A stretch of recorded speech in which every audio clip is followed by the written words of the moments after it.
Okay, very good afternoon. My apologies for that. Good afternoon. Thanks, John. Thanks, Mike, for the introduction, and very good afternoon to each and every one of you. Thanks for joining us in this webinar this afternoon on preparing for the digital transformation for the post-pandemic new normal. Over the past, I would say, 10 months since end of March, April, I've been doing a series of webinar across the world, looking at how leaders are managing the pandemic, what are the challenges the organization has been experiencing. That was a focus for the first, I would say, 6 to 8 months. And since November last year, the shift is about preparing for the post-pandemic and looking at what lessons we have learned and how organizations and leaders can prepare for the new normal. And today I'm going to share with you the research, what has been published, and also the latest, some of the best practices, look at some organizations that have been very successful in putting in place the strategies or, what we call the initiatives that would help them to be better prepared when the pandemic or the new normal starts. Probably will be in 2022 or middle of 2022 when you see that life will likely to go back to the pre-COVID, when the whole world probably, well, at least 80% of the world has been vaccinated, and we have a the situation where business travel, travels come back to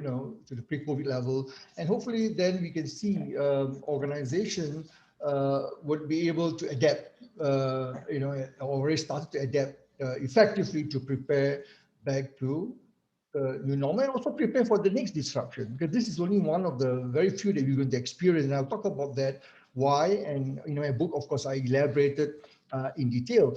But the work on disruption, digital transformation started far much more. It started actually in 2001, 2001 during the 2000, end of 2000 with the dot-com crisis. And I was starting to look at what are the challenges that leaders face, how leaders bound. So what are some of the competency that you look at some of the successful leaders during those days in 2000, 2001, then follow with SARS in 2003, 2004. Then we have the GFC, Global Financial Crisis, 2008, 2009. And then we look at the, of course, the pandemic 2020. What is interesting, there are certain patterns, certain characteristics or certain traits that leaders demonstrate that I would like to share, where perhaps we could learn and adapt for our own organization. Yeah, and one of the things that I've found very interesting is looking at not only the leadership, but we are looking at the team as well. So not only the leadership, but also the how do the different functions working together drive success in a digital transformation at the workplace. And I'll talk about that a little bit, because that is one of the chapters in the book, and how do you lead and engage teams in the post-pandemic. So then in 2019, so I started writing about the future leaders, so how do you prepare future leaders to be ready for disruption? How do you prepare future leaders to be ready for the digital transformation of the future work, the disruptive workplace? And of course, last year, when the Wuhan lockdown on the 26th of January last year, the publisher in New York asked me to look, can you look at perhaps besides disruption for the digital transformation, disruptive because of the digital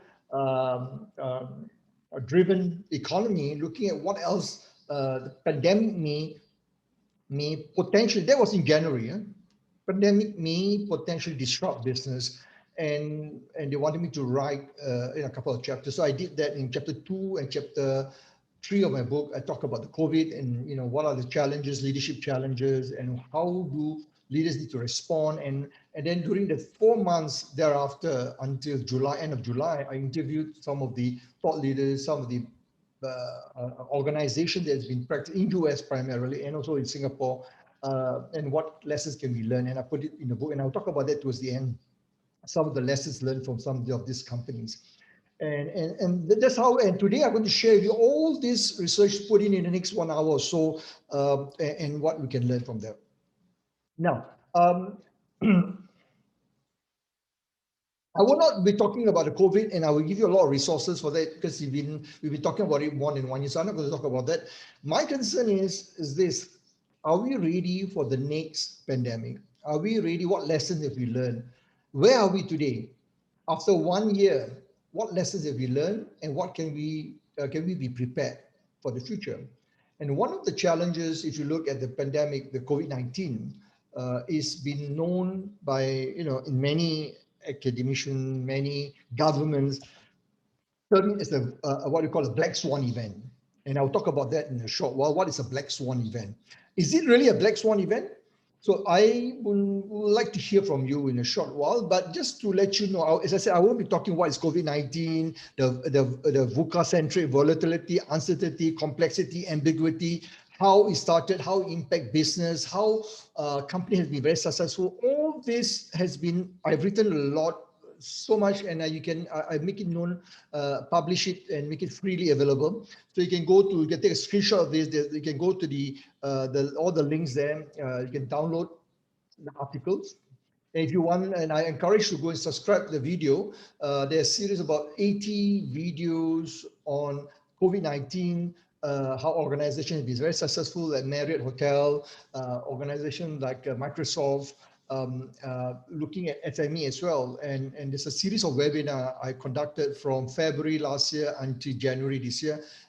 They're all available on the YouTube channel, and you can download them, you can view them, whatever. You can share with them, share with your friend. But subscribe as the YouTube. You can get new update every 2 weeks. I will update new videos, new articles. So I will not go into that. So please feel free to access those resources to understand about the impact of pandemic. What does COVID-19 from the beginning, from A to Z, how impact disruption, the supply chain, what governments are doing, what are some of the challenges that business leaders are facing, what HR is facing, some of you from HR functions, and so forth. So I will not go into that. Yeah. Now, what I'd like to ask you now, time for you to participate, and I would like you now to name one characteristics to the best of your knowledge. What is a black swan event? If you know, just state. If you do not know, just give it a guess. What is a black swan? So the name itself, black swan, give you a hint. Okay. So what is that? Over to you, John. Sorry, Mike. Never mind, no issues. So yesterday I had a webinar. Yesterday I had a webinar, and the moderator is John Lim. Sorry. It's okay. I shall change my name to John. All right, so everyone, if you just go to the chat box, what do you think is a black swan? The one characteristics. So we got about 15 people, so there should be about easily 15 responses. Oh, Charmaine says unexpected, unprepared for event or for an event that can never happen. Yes. JY says rare. Mei Cheng says unpredictable, unexpected. Yep, unpredictable event, unexpected event. Yes, definitely. And this has been what we've been experiencing in the last 12, 13 months or so. It's almost about 1 year when you come to think of it. Yes, and the whole world came on its knees. Jane says it's an unprepared event. Yep. Yeah. Yep. Yeah, I think most of you got it right. Most of them got. Yeah, but the keyword is that black swan. So if you look at what color is the swan normally? You all know what color? Yeah, Jelena, unpredictable. Yeah. So what color is the swan? Usually is white. You very rare you can find a black swan. Of course, you can find it in Melbourne, in Australia, and but it exists many years ago. But the term black swan is coined by Nassim Nicholas Taleb in 2001, and he described it as a non-predictable and high impact event. non-predictable, high impact. The question is COVID-19 really a black swan event? So there's a lot of debate where government institutions, a lot of people say, yeah, it's unpredictable. Why? Because we cannot predict it. That's why you look at so many organizations fail to put in place business continuity plan, put in place measures. They said it's unexpected, is totally unprepared. So they call it a black swan event. So I believe there have been warning. If those of you may have seen Bill Gates' presentation after the Ebola outbreak, after H1N1, Bill Gates presented in 2015 and talked about the possibility of a major pandemic like this, and it's going to impact the whole world. So, but many organizations, even governments, did not, take heed and did not prepare themselves. So the question is it really unpredictable? To a larger extent is, but I don't think the real word that Nassim Taleb used is called the non-predictable. I mean, you cannot predict. But this is the question. So black swan actually event is non-predictable, is unforeseen. There are very few black swan event. Of course, the Brexit, people view it as a black swan event. But if you look at COVID-19, the crisis we've experienced over the past year is unprecedented. Is what the word used. Commonly, you hear government, this is very unprecedented, and there's no playbook. They do not know what to do. We do not have any, past, a strategy that you can, rely upon to be able to implement. Even the SARS, you look at Singapore, Hong Kong, Taiwan, which are primarily three countries that are affected, and China, of course. China, of course, better place, but they put in a lot of measures and they let and try to cope. And actually, Chinese, by and large, I think the Chinese government, when the Wuhan, I think they put in a lot of stringent measures, and I think they learned from SARS. But again, the magnitude, the scale, the volatility, the uncertainty, the complexity, the ambiguity, together we call VUCA. The magnitude is so great. Even the Chinese government are overwhelmed. So the thing is that in my book, and I talk about the biggest disruptor, and I predict, and it was in February, March, and I predicted that, and based on my research, that this is going to be an interview with some of the researchers in Singapore, UK, China, and my team interview some of the institute. We have researchers that look at some of these thought leaders, researchers. What do they see this as? Is it another, Ebola, or how is this going to evolve? Is it like SARS? But at that time, a lot of things are unknown. Even WHO do not know. But today we know so much more. And I predicted one of the things that in my chapter 2, and I talk about the variant, the what we call the mutation of the virus. One of the challenges, and I predicted that in February, March, after talking to a few of the researchers, that the challenge is going to be when the virus mutate and when the vaccine eventually be developed, would it be able to address that issue? And today we are exactly addressing, facing that problem. So this COVID-19 is really, I would say, it has disrupted livelihood, business. It is going to continue until the whole world's ready, and we call, achieve herd immunity, when at least 80% of the population are vaccinated. Even then, we do not know by then there will be new mutation. So how is the current vaccine will be effective or not? Whether a booster is required, whether even the booster is going to be effective, we do not know. So, but where are we today?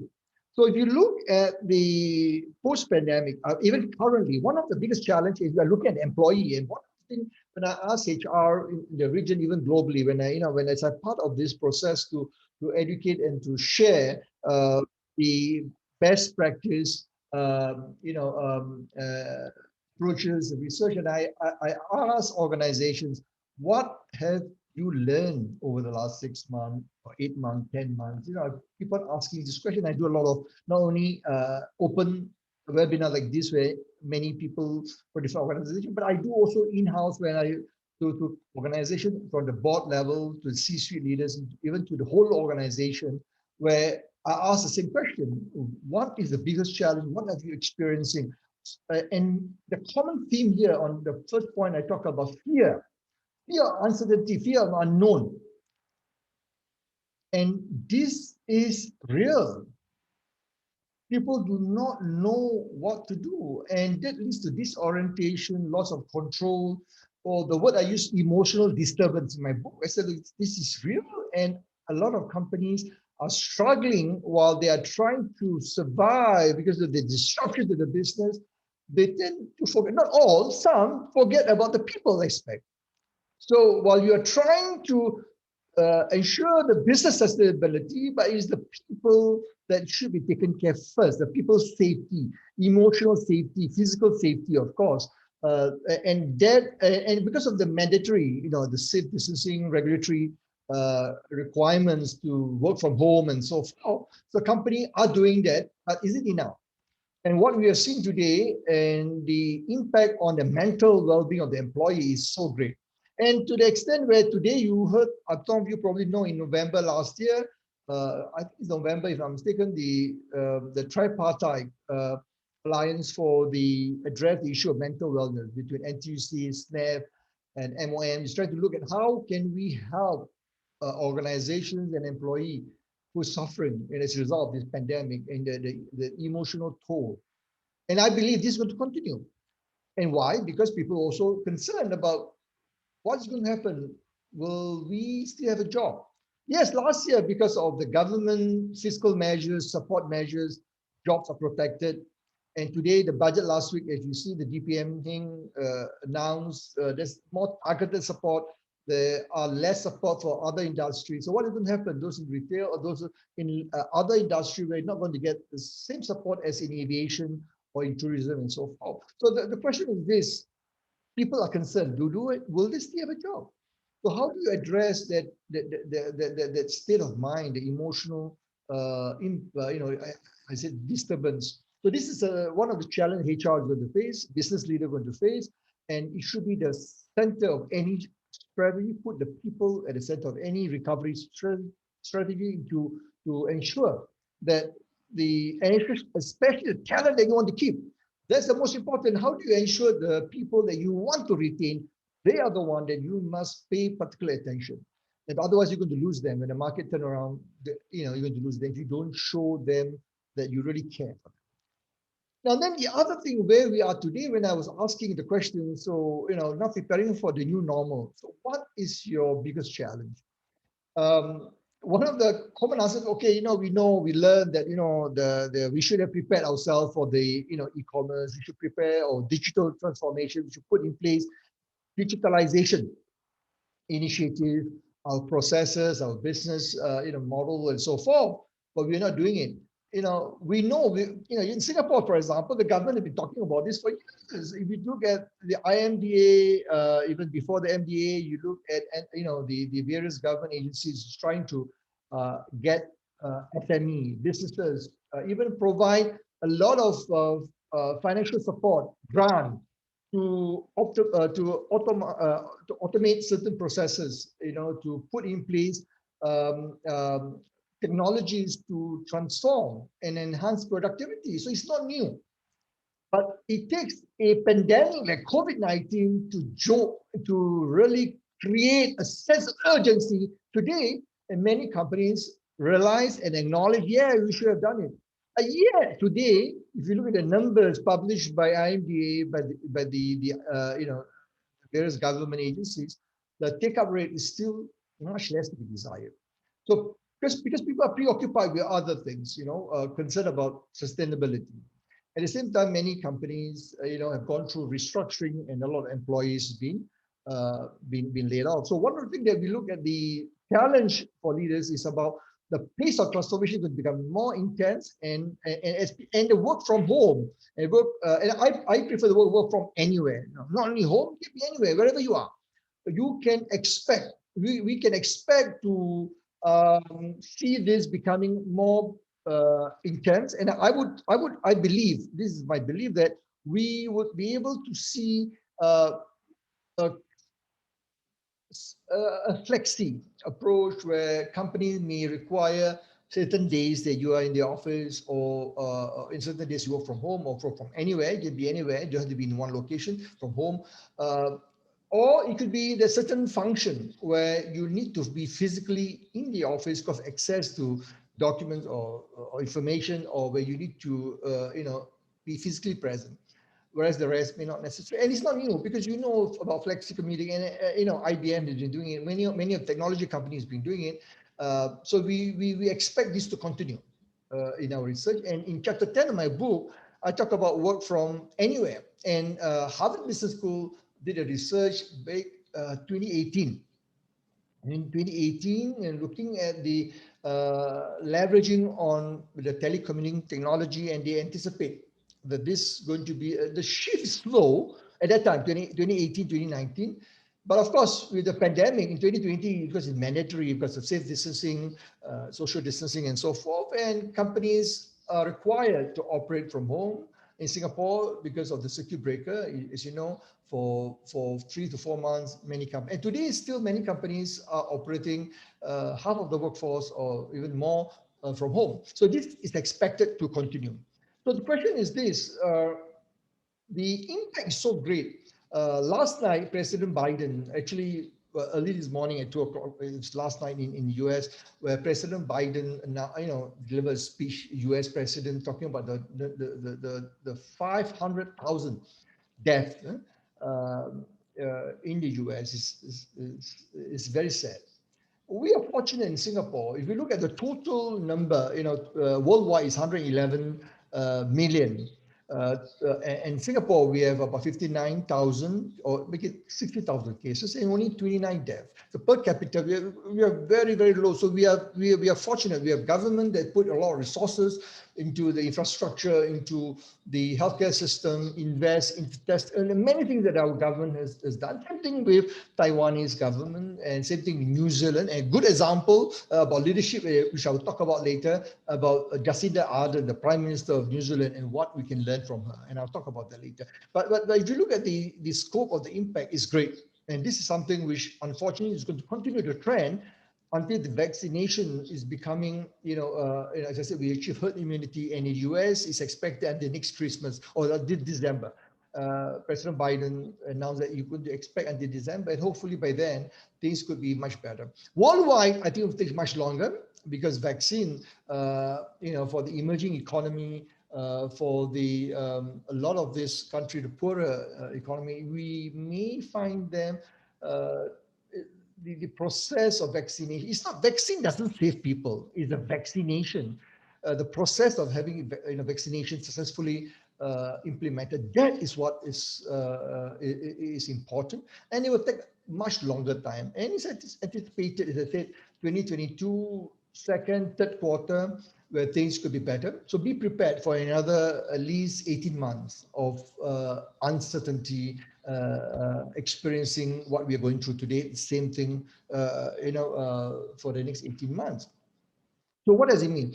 So if you look at what is happening so far, what do leaders tell us? So as part of the Institute research, we interviewed, and in the next report, we will be publishing the 2021 report.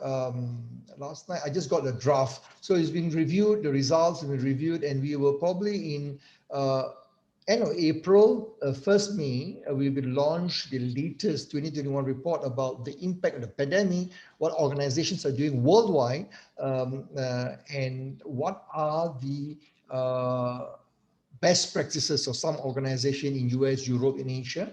So just be lookout on my website, on the LinkedIn and so forth. In end April, I'm one of the co-editor worldwide. There are 5 of us worldwide that publish this report every 2 years. And this year report is focusing on the new normal. What do we need to do? How do we prepare our leaders? So by what I can share with you now, some of the preliminary, some of the observation, what we have found. Number one, when we ask them, so when you're talking about preparing for the new normal, as you prepare for the post-pandemic, what is some of your biggest challenge? And consistently, and this is consistent with my initial observation in July, when I consolidate and I publish it in August, the book, late July, August, when we published the book, and we incorporate some of this observation, mostly in US, because a lot of our clients in US, they are the one who experienced, and we got, of course, in Asia, Singapore, Malaysia, China, in Southeast Asia, we have a lot of data. But what we have found that it's quite a consistent themes in terms of the challenges evolve around how do we manage the disruption, the impact of disruption? How do we prepare leaders? How do we ensure that these are effectively managed to ensure that we retain talent? So talent is very important. How do we retain talent? How do we reinvent our business quickly to be able to ensure our survival? Okay, to ensure our survival. So it's about reinventing your business model, reinventing your business strategy, and put in place your structure to support your strategy, the new strategy. And this is something that has been going on for the last 6 to 8 months. And this is the biggest challenge. And most of them do not, as I said, do not have a playbook. They do not know what to do. So how do we prepare leaders? What do we need to do now? And the most important, how do we ensure that the next disruption, when it happens, we are ready? So these are some of the questions that we hear from leaders. So also when we talk about employee, we ask CHRO, HR in the US, Europe, in the UK, France, Italy, Russia, Japan, Australia, Singapore, including Malaysia, Indonesia, and India. So most of the large economy, we go in and we try to understand what's the impact on employee and what are the biggest challenges about mental well-being. So mental health. And this is unfortunate, but the reality is people, I'm not talking only about the healthcare. They are the worst affected. And I wrote about this. As a matter of fact, in December, early December, I wrote in the press, and I also wrote to the government, Singapore government. I said, look, we need to reward. I wrote to DPM as well. We need to find ways to reward these frontline workers. How can we help them? How can we provide some form of recognition? Not that it will mean so much for them. They put in a lot of effort, and their organization, hospitals, healthcare institutions have to do more, in my view, to provide that kind of support. And I'm glad in the budget statement, as you're probably aware, the government has decide to provide some form of support and some form of recognition. Small measure, but it's important. But that's for healthcare, and they're important. But by and large, other employees in other organizations, other industries, they're also facing. And working from home, and you have to manage for those. I look at my nieces, some of my friends, relatives, when you have to manage both. You work from home, you manage your kids, and especially if you're doing the when you lock down in Singapore, circuit breaker period, when you see children, schools are closed, and it's very challenging for parents, especially for the mothers, to manage. And it is a very, I would say, difficult. For those who doesn't have a maid, for example, and then it's very difficult. And the impact is so great in terms of mental well-being. Not every one of us have the resilience, the mental toughness and so forth. But what we have found, many companies says, yeah, we have EAP in place, employee assistance program, and many people are taking up. That's good. But not everyone have EAP. So what happened to those who do not have? What can you do? What can you provide support? And this has a direct impact on the productivity and the employee engagement. So it's very clear. Those companies that we interviewed, we found that this is the biggest challenge as they're trying to prepare for the new normal. The employees have become disengaged, and they become disengaged or they lost productivity because of the mental well-being, employee, mental fitness and so forth. So this is something which we need to be prepared, not only post-pandemic, but now, today, during the pandemic, we are still in this pandemic stage. We need to address it now. Otherwise, as I said, you're going to lose some of this talent that you want to keep. Then the next question, we talk about what next, besides the mental wellness, the next second biggest. Actually, some organizations put this first. I don't have the numbers, but we will publish it in May. Our analysts are now looking at the numbers and try to extrapolate. But I think these are the top two, employee wellness and the digital transformation. But my own conversation with CEOs with C-suite leaders, even boards, their concern is more about the digital transformation. Although my view, I always advise CHRO, CEOs, C-suite, even board, focus on the people. Even if you talk about digital transformation, focus on the people. And I'll talk about the PPT, people before process and technology at the end. But I always advise them, yes, people are not ready for the, the pace of disruption because of the digital transformation. But it's the people they need to address first. What can you do to ensure that the people are ready, or they are at least being equipped with the skills, the knowledge on how to execute the new digital vision of the organization? So how do you resolve it? Now, let me give you some of the solutions that we have implemented worldwide and some of the results that we get. And also in the book, I explain some of the practices by leading organization. Unfortunately, very few SME examples. I'm still trying right now to identify a few SME, profile them in my next book.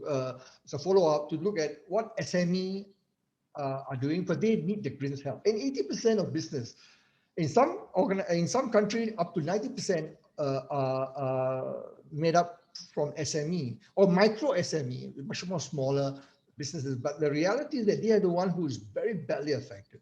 So there are two aspects. One is to help them to prepare for the COVID wellness. Second, and how do you put in place support measures, implementation systems, programs to help them to prepare for the digital transformation disruption. And of course, I call it Leadership 4.0.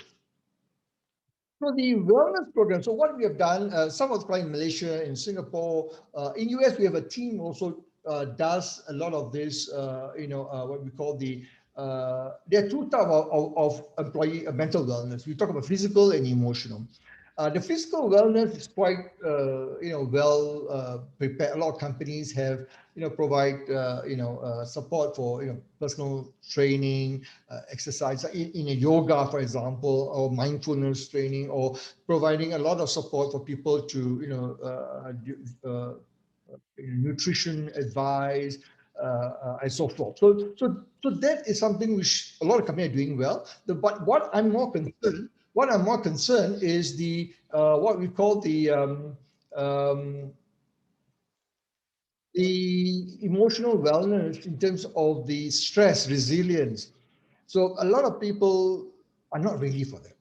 If you look at what is happening currently, and many do not have the ability, do not have the agility, to be able to handle it well, and that leads to, again, breakdown, in terms of emotional breakdown or mental, even you need to seek medical help, psychiatric and so forth. So this is something which I think we organization need to focus on and make sure you have a way for people to speak up, to speak to, access to some professional help. They can speak in confidence and be able to share their concern, their fears, and so forth. So those of you in HR, look at that. There's a big, and we have seen cases where some of the key talent are impacted, and that disrupts further the business when you depend on those people.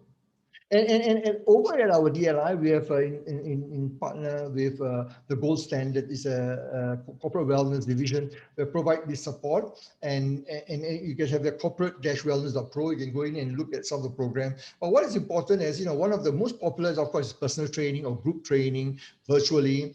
But before COVID, we do it or on-site or at the gym and so forth. But now people are doing it virtually, short online coaching, wellness coaching to get 15, 20 minutes each day or each week, and it's very successful. So you want to know more, go to the website, and there's a number there you can just send a WhatsApp.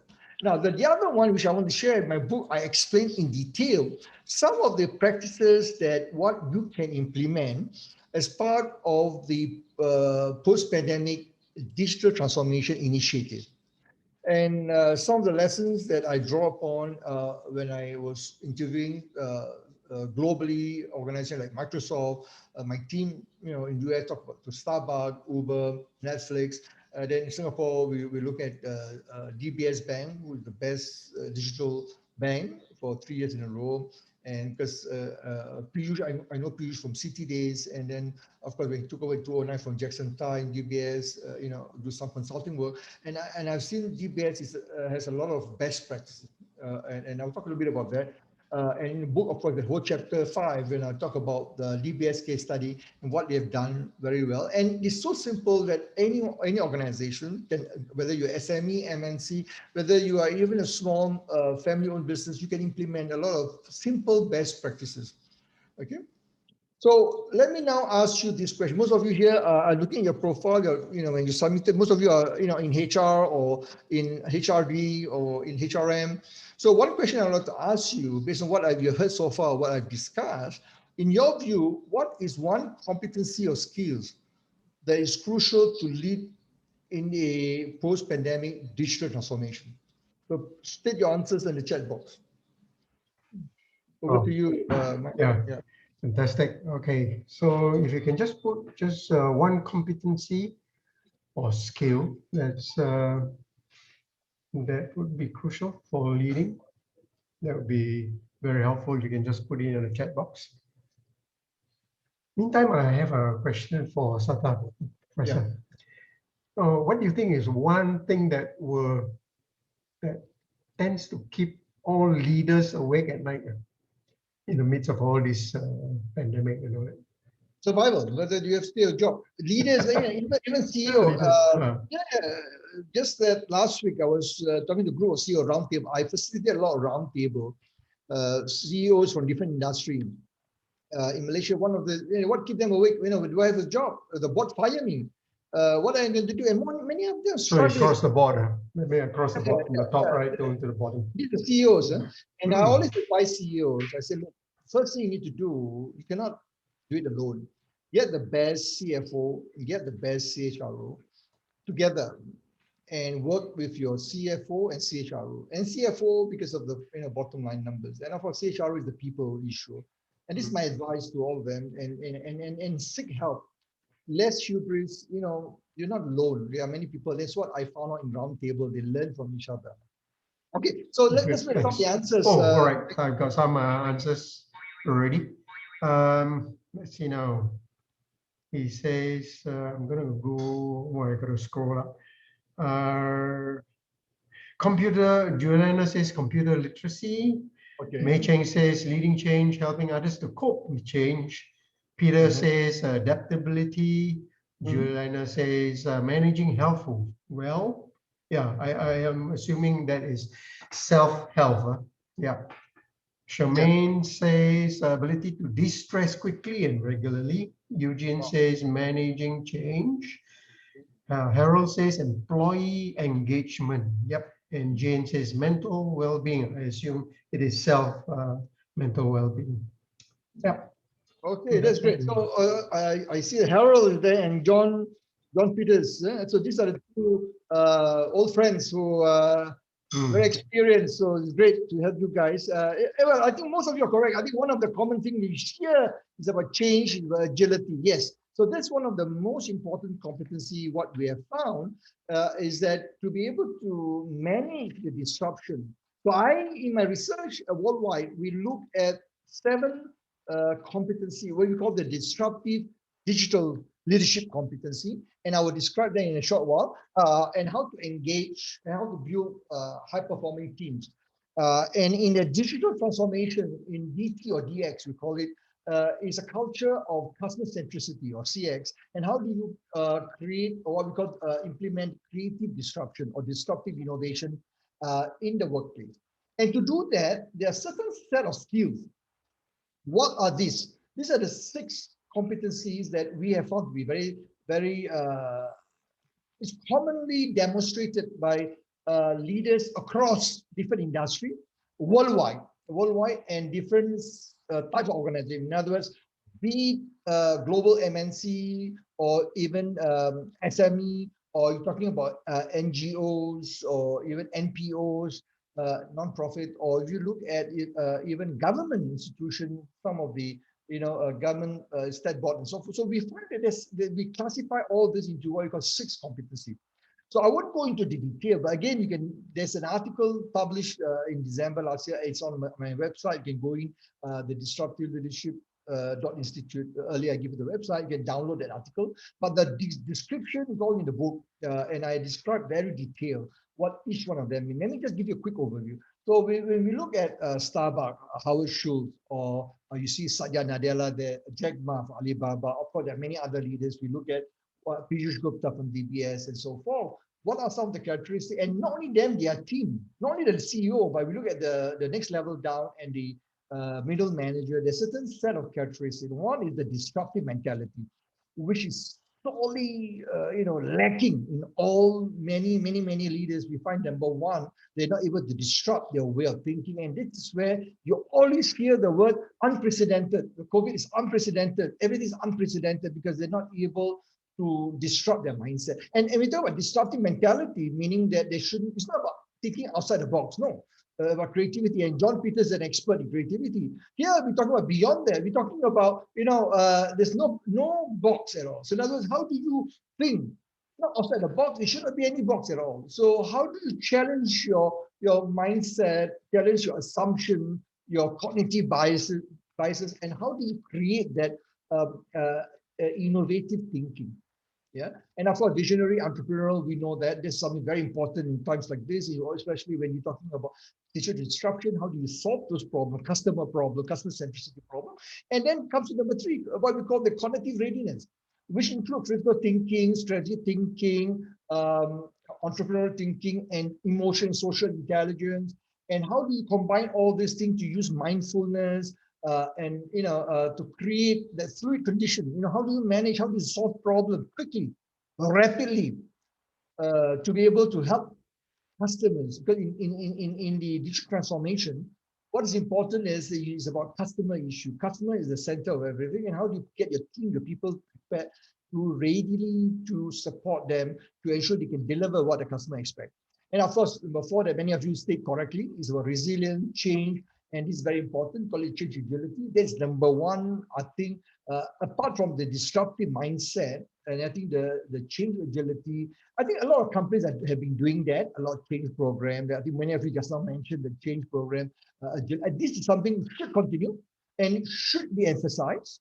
But the number 1 is, I think, is lacking, and there's very few programs about disruptive mentality. And of course, number 5, we all know empathy, social skills, and Microsoft is a good example. Satya Nadella, the 3rd CEO of Microsoft, and how he has transformed. And his book called The Hit Refresh, how he described how empathy has played a role in transforming Microsoft. And Microsoft digital transformation agenda revolves around the people issue and how empathy is an important characteristic. Even when you do selection of leaders and so forth, empathy comes on high as one of the competency that they will distinguish between the high performance and high potential and so forth. And lastly, we all know driving for results. But in digital transformation, leaders need to focus on results. But the important thing to remember, results is a lagging indicator.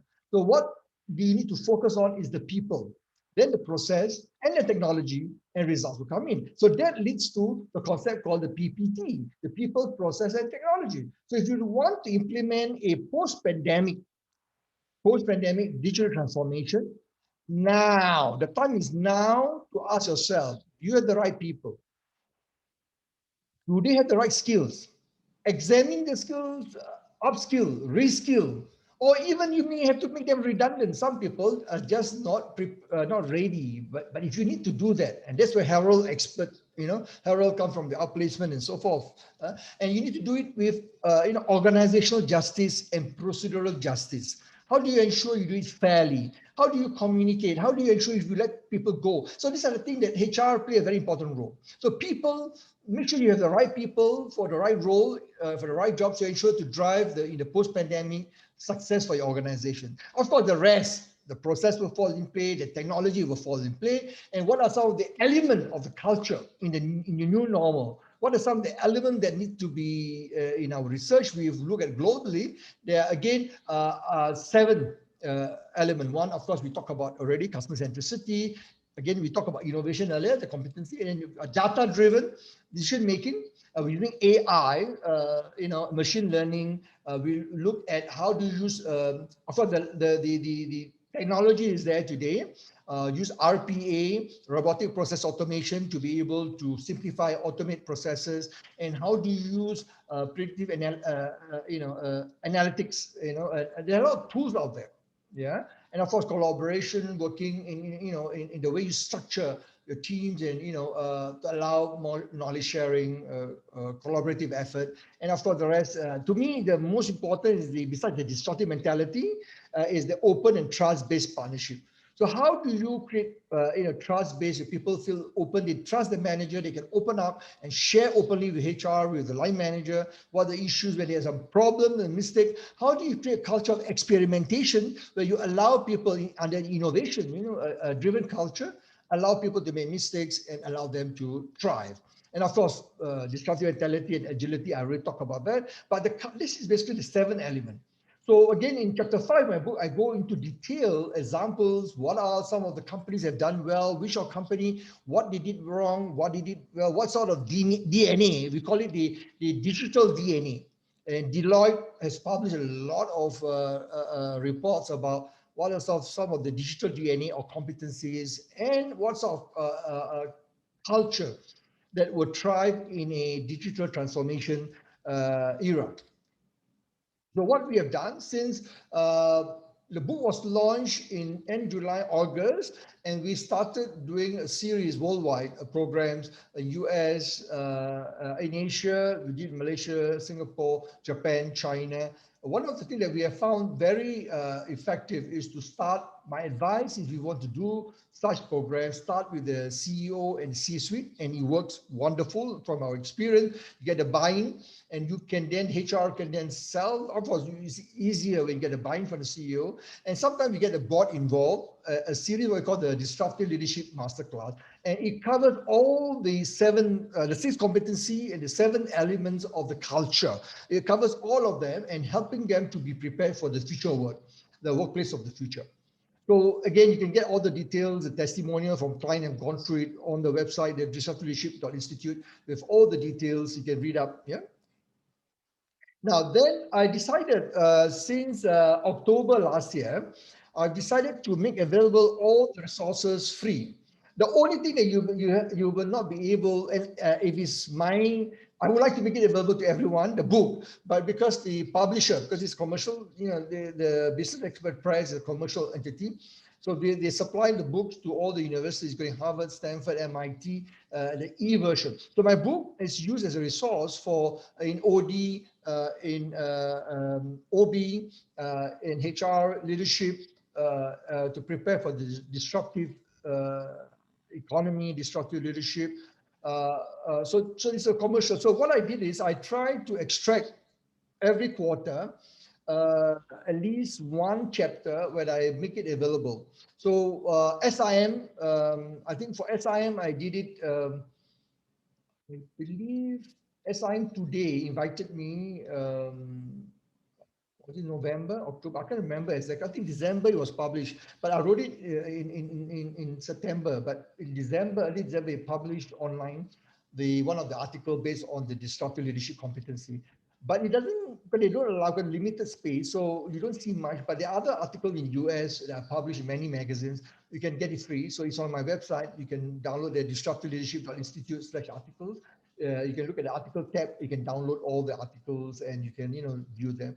And also every quarter actually now we're doing every month. Every month we have new videos from either our institute or our partners worldwide, or our clients will allow us to put up some of the videos about disruption, about digital transformation, about COVID, how they manage. And you can subscribe to our YouTube channel there, the link is there, or just type Disruptive Leadership Institute in the YouTube. You can subscribe and you will get update very regularly. Update. And of course, if you want to order the books, you can just go to the website, just send an email to us, inquiry at Disruptive Leadership.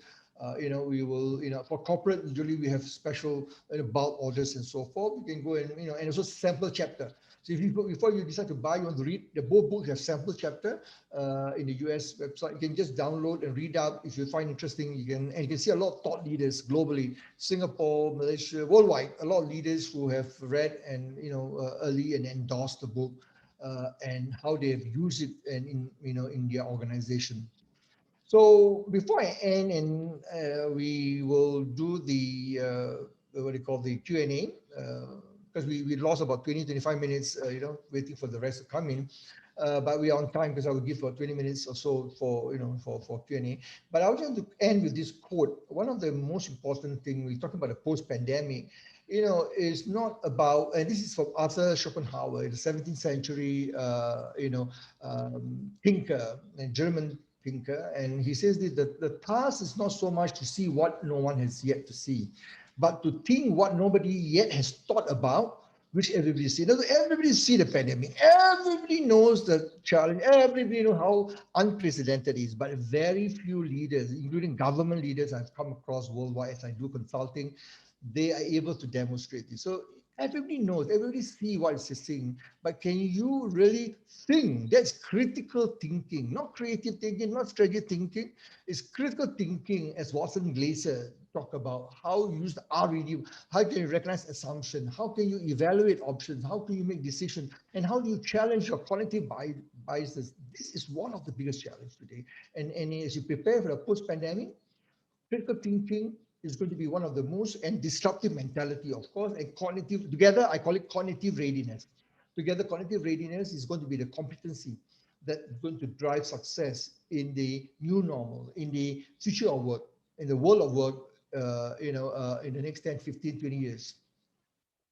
Okay, so you can take a screenshot. This is all the contact. You can, or you can connect me on LinkedIn, or you can, follow me on the DLI LinkedIn corporate and Facebook, Twitter, Instagram, and the video. You like videos? There are a lot of case studies on the video at CE Global. You can just click and take a screenshot and connect me on LinkedIn. Okay. With that note, we come to the Q&A. I now hand over to Mike.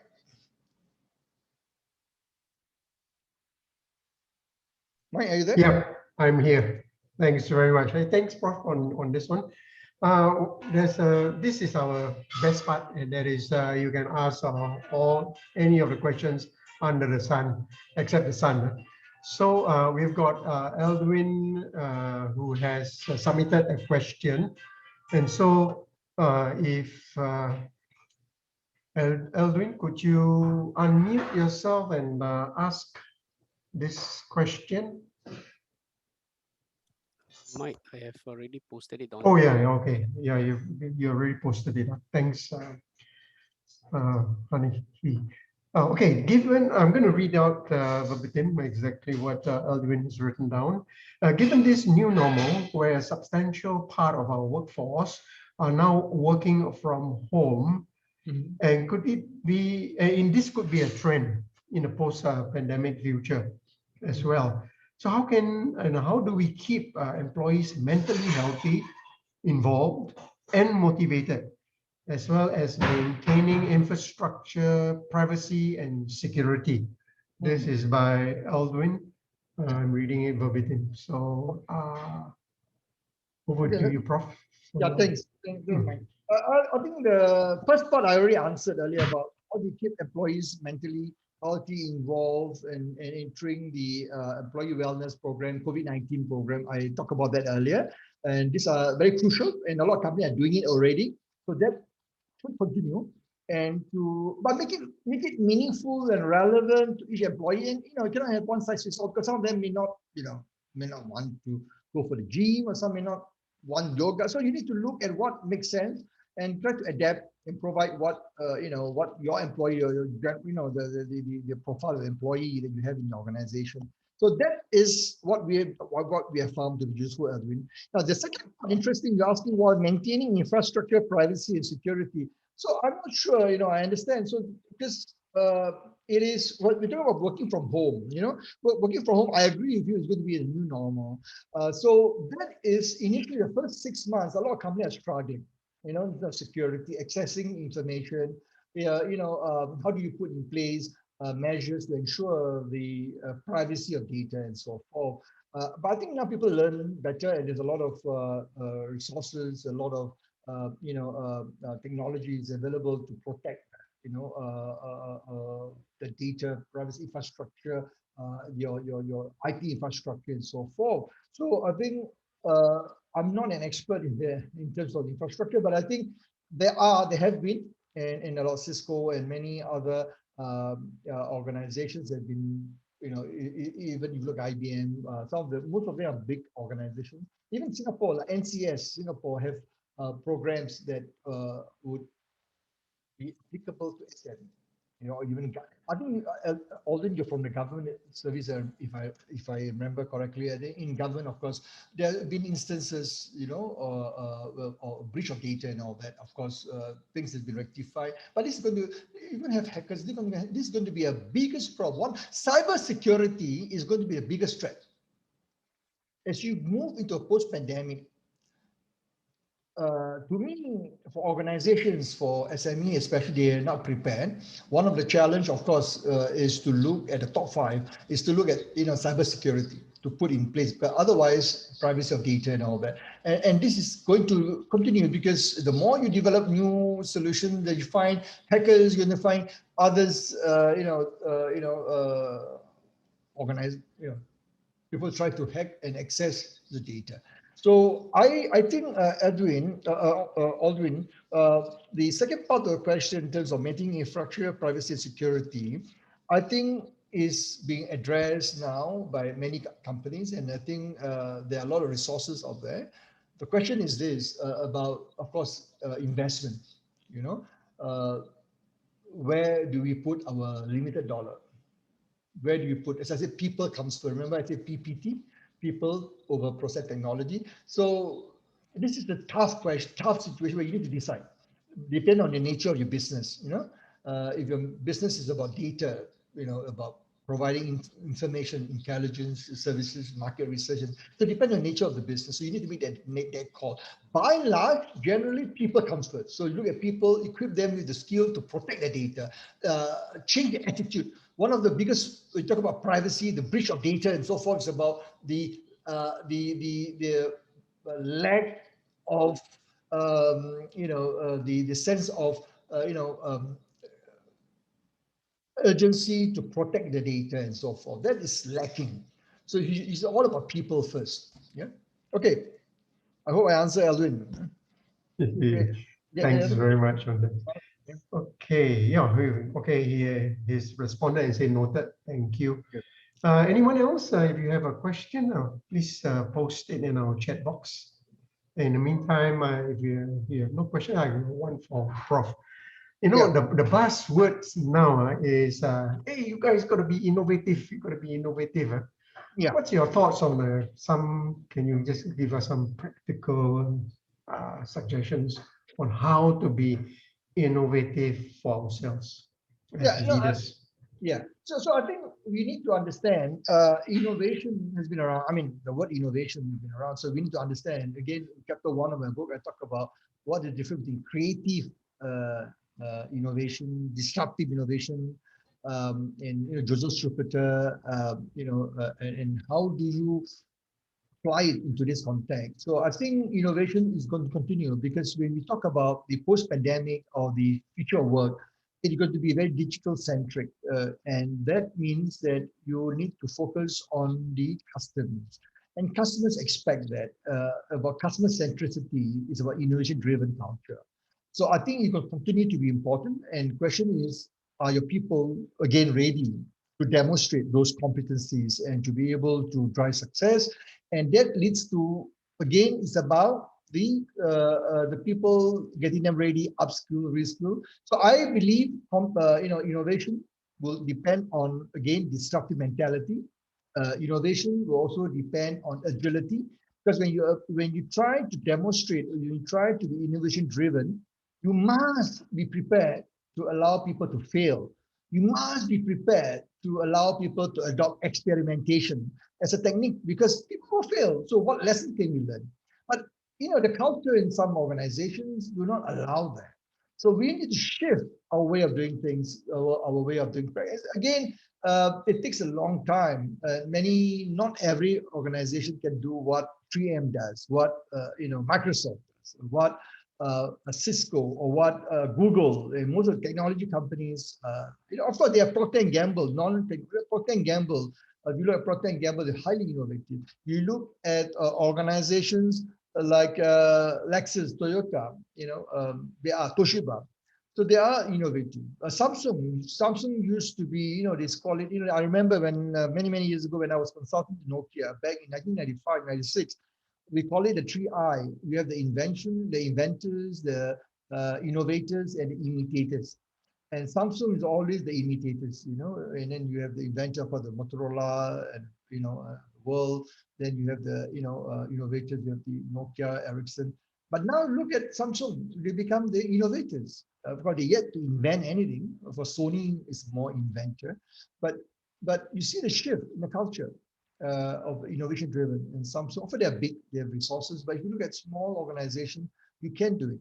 You can create, like OSIM. If you look at, previously this one company, I don't know how many you remember, Sound Blaster, 𝐶𝐈𝐒, Creative Technology. So they are very innovative company, but unfortunately, don't sustain. So question is, you need leaders who believe in it, and leaders has to continue to demonstrate and be supportive of the culture has to be sustainable. So yes, I think it's important. My advice to companies, they should continue because innovation driven means that it's about customer centricity. Because customer centricity is all about, or rather digital transformation is all about customer centricity. So it's very important to have the right culture in place. Yeah. Thanks very much on that one. Yeah. So Arul is there. Arul is an expert in creative thinking. Center for Creative Thinking, Arul. What are your thoughts? Can you share? I know you for more than 30 years. And you are a legend in creative thinking, Arul. All right. What do you think, Arul? Prof, thanks a lot for the compliment. I really appreciate that. Yeah. I mean, you have already explained very well. It's a disruptive leadership is about seeking for disruptive innovation. I think that's what it's about. And anyone and everyone can be creative and innovative. That's the mindset we always recommend in our program with our clients. Thanks for the kind words. I really appreciate that. No, I think I know we work together in MDIS, over the years. I think you have created a program, even civil cities call. I can't remember a few institutions that I met you. I know that you run program. I think it's very important. And creative thinking is important, and you will remain to be important. It's part of problem solving, decision making, But I think together, the power of creative thinking with critical thinking and going deep into the analytical, and in the disruptive world, there'll be a lot of unknown because of the volatility, the uncertainty, the complexity, the ambiguity, or together known as VUCA, is going to intensify. And that's why you need to have those competency, creative thinking, critical thinking, cognitive readiness, together, all three. So I think you're right. So you're in the right space, my friend. So you are in the right space, and I wish you well. So, and maybe look at the disruptive aspect in your curriculum. It would really position you and your center well in the future. Yeah. So maybe another friend, Harold Kwan. Harold is also a legend in the outplacement business. Harold, my friend, where are you? What's your view about what's happening, disruption into the workplace, and how are companies, in your view, your clients, are they ready, and where do you see what's lacking? What do you observe? Welcome, dear friend, Professor Sata Barani. Very interesting to connect with fellow practitioners and learn from each other. So I think you certainly give a very, very good overview, and the points you raised, for us to refresh or to sort of collate or condense has been very helpful. And my background is in HR, right? So, and since this is a human capital group, I think this new normal is really creating a major tsunami for the HR practitioners. Definitely, there are some organizations that has already been doing this even before the pre-COVID, right? But many are not operating on a pre-COVID. I mean, not many are sort of operating in a COVID situation. So what that means is that this is major disruption. I think maybe the top team have to really do a virtual offsite, whatever, and figure out the culture. And the HR people have to figure out maybe all the HR processes, from JA, JD, JS, JP performance and everything. Because how do you now run performance appraisal? How do you now run training? And even the employee who stay at home, suddenly he doesn't take a bus or take a train to go to work. It's a big change, Yeah. So I think this is serious implication for HR, and I feel it's also a very interesting moment for HR professionals, because it's an opportunity for them to really rise to the occasion, right? Yeah. Given the background that you have given in terms of this unprecedented digital transformation that we're facing, the technology is one thing, but at the end of the day, it is the people who's going to deliver the service or produce a product, right? Yeah. So whatever we do at the end of the day, whether you are a CEO or a production operator or a tea lady, how do you operate differently under this environment? So really, we got to put on a thinking cap from the top, working on all the strategies and all that, cascade down to the middle management, functional managers, and then implement the processes and programs that is going to be very different from what we are used to. No, I think Harold, I think you brought a very good point. I think this is where, for those of you in HR in this webinar, this forum, I think HR has a very important role to play. And I mentioned this in the opening. I advise CEOs, all CEOs, when I interacted over the past year. Number one, make sure you engage your HR, CHRO, and get your CFO at the same table. Now, the problem in times like this, they tend to now look at numbers and then they rely on the CFO and cut and cut and cut. And without consulting, I mean, I understand you need to. But the CFO doesn't produce the actual numbers, right? It's the people who produce. Exactly, that's my point. That's why I said I told CEO the best is to sit down with your CHRO and get the best CHRO. At times like this, make sure you get the right people advising you. You may have to replace the CHRO, the head of HR. But for those of you in HR, this is the best time that you demonstrate true business partnering. And this is where you really demonstrate your value as HR, where you're no longer just another function. So that's why I like the word. That's why I like the word HR entrepreneurs, rather than just HR partners. Yeah. Because when you call yourself HR entrepreneurs, you actually look at the top line, middle line, and bottom line, rather than just a partner without that burden or responsibility of the bottom line. Yeah, but so if every HR person rise to the occasion, that'd be wonderful. Yeah, but to do that, first and foremost, you must understand your business first. The many HR that I spoke to, they fail to understand their own business, their own organization. True. That's number one. Number two is what you say. I mean, you need to know what does it mean. What is their customers, the organization? What is the disruption? What is all this all about? What's technology? The digital transformation. What does it mean to be able to add value, be able to advise, and again the new structure going forward. Yeah, you're absolutely correct. Yeah, and I think HR has a lot of opportunity to demonstrate that. So, John, is there any? Mike, is there any other question? No, I would like to ask our friend from Microsoft a question, Jimmy Lim. No, is there any other question? So far, there's nobody. Okay, maybe Jimmy. Yeah. So we have a participant, Jimmy Lim. I'm not sure whether he's dialed in from Microsoft, because I've done research, interviewed people from Microsoft in the US. So I just want to ask Jimmy, are you? Jimmy? No, Jimmy. Jimmy no, I don't think Jimmy is. Okay. May have left. Microsoft. So Microsoft is an excellent example where they look at the empathy as one of the key competencies, as I said earlier. So people always say, "Oh, empathy is to solve." It's not important. But I think today, we talk about customer centricity. We talk about robots. Today there's look at the workplace. We have cobots. Cobot is collaborative robots. See, robots can replace most of the menial tasks, repetitive tasks, and it's not new. It's been around for many years, for 20 years, in automotive, construction.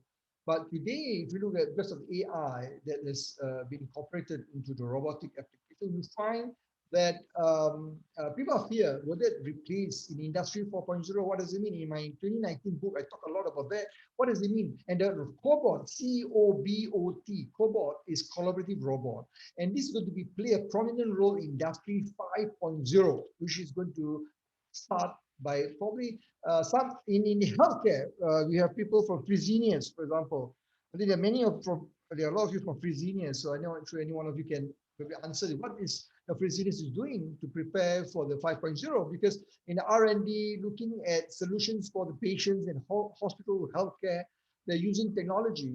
Today, micro robots are used for surgery, and you even coming up with treatment, for diabetic, for insulin, specifically tailored to each individual patient. It's very interesting. The future is so bright.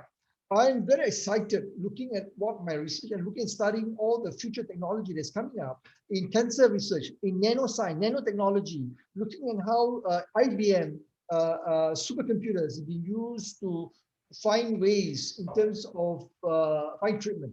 So the future is bright. Let me just end with this before I hand over back to Mike. The future is bright. The future is, I'm very excited because I see the future of work as a place where, and I'm confident that Gen Y, those born in 1980 to 1994, sorry, Gen Y, yeah, 1980, 84, correct, and then those born in 95 to 2010, which are Gen Z. Therefore, now we are Generation Alpha. But the Gen Y are already in middle management. In next 10, 15 years, they're going to be in senior management, and Gen Z is going to be middle management. And the future is very bright. And I've written a lot about this in my other books and in my other articles, where we can be confident that when we hand over, people like me, a boomer, hand over roles, and you have the Gen Y in place today. But the only problem is going to be is this, because we need to ensure that the current leadership, the current Gen X, and even boomer like myself, who are still working, Gen X are prepared to learn from the Gen Y. And the concept I call reverse mentoring. How can we learn from the younger generation? And you must be prepared. Humility. Are you prepared to learn and accept that they are younger, are more knowledgeable, more versatile, more agile? They can teach us a lot of things. I learn a lot from my students. Definitely. Yeah. So this is reverse mentoring. So let They me become our coach. If there's no other question, over to you. Yeah, okay, good. Hey, thanks, Prof, for an enlightening afternoon. It's been a fantastic thing. My main takeaway is, hey, I need to continue upskilling myself. At the same time, I shouldn't be alone. I should be getting people, or in this case, like-minded folks to really brainstorm and come up with a new, like what Harold kind of shared just now, to come up with what's the new norm on that. On that note, folks, I just want to say thank you very much. I trust you also have a great takeaway. And don't forget, Prof has given us a whole long list of contacts where, and especially among that he's able to give to us his YouTube links. So please avail yourself to that, and I look forward to connect with him by LinkedIn, as well as to get myself up to date with what's really happening. And I really appreciate, and I believe I'm speaking on behalf of everybody here, that I'm so glad that we have someone who is keeping his eyes and ears on the ground and giving us really up to date as to what's really happening. So on that note, I want to say thank you again, Prof, for your time, for your wisdom in sharing with us in all of this. So on that note, thanks everyone. I want to say thank you, and thanks to SIM for inviting me. Yes. Thanks to Mike for hosting and being the MC. Great job, Mike, by the way. Yeah. And thanks to all of you for your contribution.